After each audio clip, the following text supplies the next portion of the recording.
ataupun informasi-informasi terkait sekolah. Bisa juga untuk kelas 6 jika memang ada informasi terkait PPDB bisa ditempel. Dan ini bukan hanya dari siswa, jika dari Bapak Ibu guru ada informasi terkait sekolah bisa juga ditempel di mading. Nah, untuk tujuannya sendiri untuk menjadi sarana informasi, membangun kreativitas siswa, meningkatkan kebiasaan membaca dan menjadi media efektif untuk membangun minat baca dan tulis. Nanti di mading juga kami akan menghias semenarik mungkin agar menarik perhatian siswa. Nah, untuk sasarannya tadi untuk seluruh kelas karena ini mading umum. Untuk selanjutnya, untuk program kerja literasi ada 3 tadi Bapak Ibu. Jadi yang pertama ada wajib baca, literasi dan juga mading. Untuk selanjutnya ada program kerja numerasi. Yang pertama ada dimensi ataupun dinding numerasi. Dinding numerasi adalah menempelkan kalimat taku dan rumus-rumus bangun datar dan bangun ruang. Nah, nanti untuk dinding numerasi ini akan kita tempel sesuai dengan kebutuhan masing-masing. Seperti contoh kelas 1, 2, dan 3 belum ada rumus ruang ataupun datar, jadi kita hanya menempel kalimat taku. Begitupun untuk kelas 6 sesuai dengan kebutuhannya masing-masing. Nah, tujuannya itu untuk membantu siswa dalam meningkatkan literasi karena membaca dan juga akan meningkatkan numerasi nanti di saat mereka mempraktekkan. Jadi sasarannya itu untuk seluruh kelas. Sekian dari saya, untuk selanjutnya akan dipresentasikan oleh teman saya. Dipersilakan. Nah, untuk program literasi selanjutnya yang kedua itu ada klinik calistu. Nah, klinik calistu ini pemberian jam pembelajaran khusus bagi siswa yang masih belum terlalu mengenal angka, kemudian konsep pengoperasian bilangan serta belum lancar membaca. Acuannya ini karena beberapa kali kami ke kelas itu ada beberapa siswa yang belum lancar membaca gitu. Jadi kami berinisiatif untuk memiliki program kerja klinik calistu. Nah, tujuannya sendiri ini untuk meningkatkan literasi dan numerasi siswa.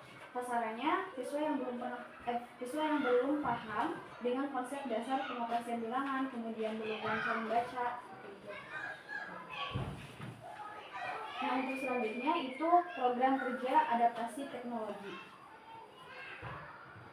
Yang pertama itu ada game edukasi.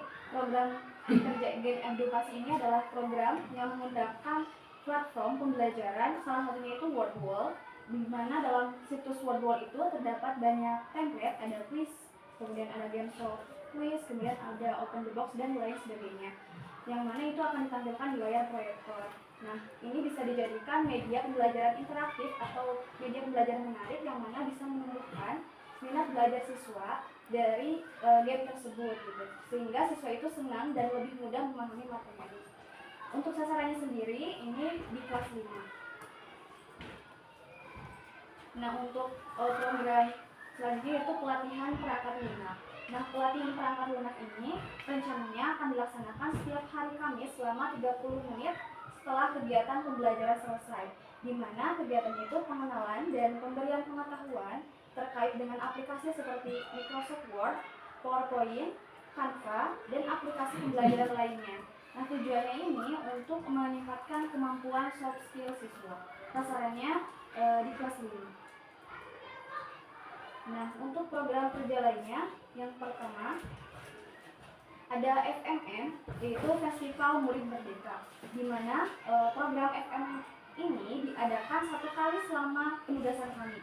Dalam festival tersebut, kami akan menampilkan poster-poster kampanye, kemudian media pembelajaran yang kami buat, kemudian ada stiker 5S yang telah dibuat, dan mungkin kami juga akan mengadakan perlombaan seperti membaca puisi, menggambar kaligrafi, membuat poster, dan perlombaan catur, dan mungkin bisa banyak ditambahkan yang lainnya jika memungkinkan.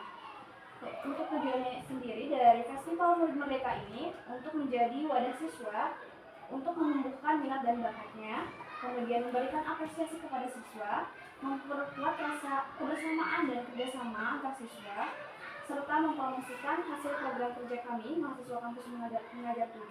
Sasarannya ini untuk seluruh kelas. Untuk program kerja selanjutnya akan disampaikan oleh rekan saya. Padanya saya silakan.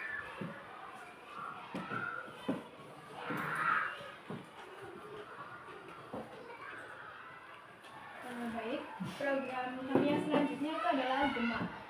Jadi GEMA ini adalah singkatan dari Gemar Menabung.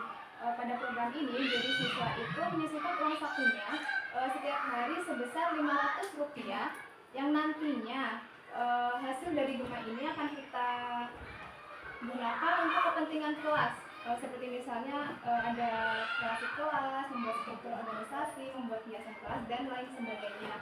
Tujuan dari Gema ini adalah untuk menumbuhkan jiwa gemar menabung pada siswa sejak dini. Dan untuk sasaran dari Gema ini itu untuk kelas 2 sampai 6. Untuk program Gema ini sudah berjalan semenjak minggu kedua penugasan. Terus program yang selanjutnya adalah ekstrakurikuler pramuka. Jadi untuk program ekstrakurikuler pramuka ini akan kami laksanakan setiap hari Jumat pada pukul 13.00 atau jam 1 siang sampai dengan selesai, tapi kita usahakan itu jam 15.00 atau jam 3 sore itu sudah selesai. Tujuan dari ekstrakurikuler pramuka itu untuk mengembangkan nilai-nilai karakter pada siswa, seperti nilai kebersamaan, karena biasanya kan di pramuka disebut kelompok mulu. Terus karakter kepemimpinan, cinta alam, dan melatih kedisiplinan pada siswa. Untuk sasaran program ekstrakurikuler pramuka ini untuk kelas 4 dan 5. Program yang selanjutnya itu ada pesantren Ramadan. Jadi pada pesantren Ramadan ini akan dilaksanakan pada tanggal 1 sampai 6 April 2024, di mana pada tanggal 1 sampai 3 itu akan kami isi dengan materi-materi yang terkait dengan keagamaan Islam, terus menonton kisah Nabi yang dalam bentuk movies atau film, sholat duha berjamaah, dan lain-lain sebagainya.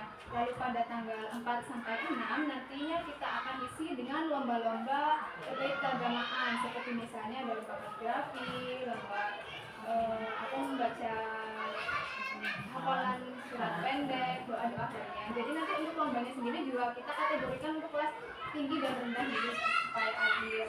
Tujuan dari pesantren Ramadan ini juga untuk meningkatkan nilai religiusnya pada siswa. Sasaran dari pesantren Ramadan untuk seluruh kelas. Untuk program yang selanjutnya adalah bank sampah. Jadi untuk program ini kita membuat tempat sampah organik dan anorganik. Jadi dengan adanya pemisahan antara sampah organik dan anorganik ini dengan tujuan untuk meminimalisir penumpukan sampah pada satu tempat.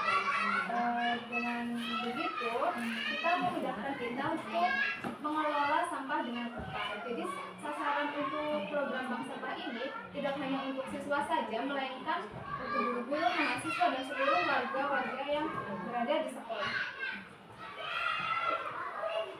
Program dari kami yang terakhir itu adalah portofolio, di mana portofolio ini akan kita laksanakan di kelas 5. Jadi pembuatan tugas portofolio ini berupa kumpulan tugas dan karya siswa dari awal pembelajaran sampai akhir periode. Tujuan akhir periode pembelajaran. Jadi pada portofolio ini tujuannya itu sebagai pendokumentasian proses pembelajaran yang telah berlangsung. Selain itu, portofolio itu juga bisa memberitahu kita bahwa sampai mana perkembangan siswa. Jadi karena kita sudah mengumpulkan karya siswa dan juga siswa dari awal sampai akhir periode pembelajaran, kita mengetahui seberapa jauh perkembangan siswa. Sekian presentasi dan pemaparan rancangan aksi kolaborasi dari kami. Untuk yang selanjutnya saya serahkan